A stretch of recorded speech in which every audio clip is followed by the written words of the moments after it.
Take a couple of good, long, deep in and out breaths. Notice where you feel the breathing in the body. Focus your attention there. And if long breathing feels good, keep it up. If it doesn't feel good, you can change.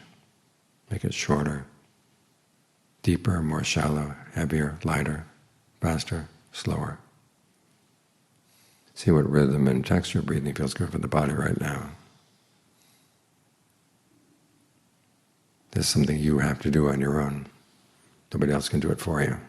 How you feel the body from within, how you feel your mind from within, those are things that only you can know and only you can train.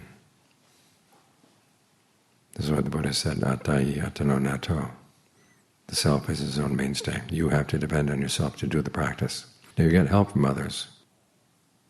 It's interesting that when the Buddha lists the different ways in which you create a mainstay for yourself, some of them have to do specifically with things you do on your own.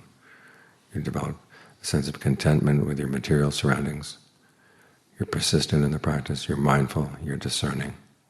A lot of things have to do with how you relate to other people. On the one hand, you try to get as much Dhamma knowledge from them as you can, listening to the Dhamma, discussing the Dhamma, asking questions, so you really understand what is the true Dhamma. And also learning how to be helpful. For monks, this means learning the different skills that monks need to know to help the community. Because when you're helpful like that, then other people are willing to step in and help you when your strength fails. As the strength of the body will inevitably fail, sometimes the strength of the mind will fail. And it's good to know that you have people to back you up. And they're happier to back you up, of course, when you've been helpful to them. So that's one way in which you create a mainstay for yourself that you might not have expected. So you work on the qualities that only you can do.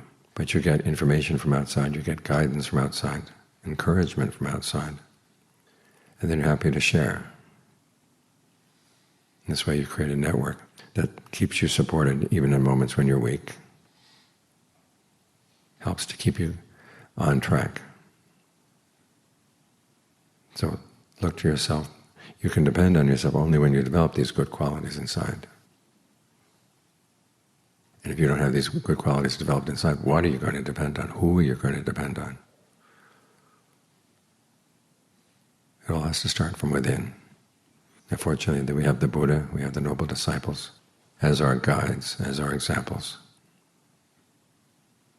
We have the help of our fellow practitioners. So we take advantage of that help, and then we provide help in return to keep this network going. So you really can depend on yourself. Ultimately get to the point where you don't need to depend on anybody else anymore. But at that point, whatever you've got, you're happy to share. So when the Buddha says that self is its own mainstay, he's not telling you just to go off and be by yourself and ignore the rest of the human race. Think about what you can do for them, and they'll be happy to do what they can for you.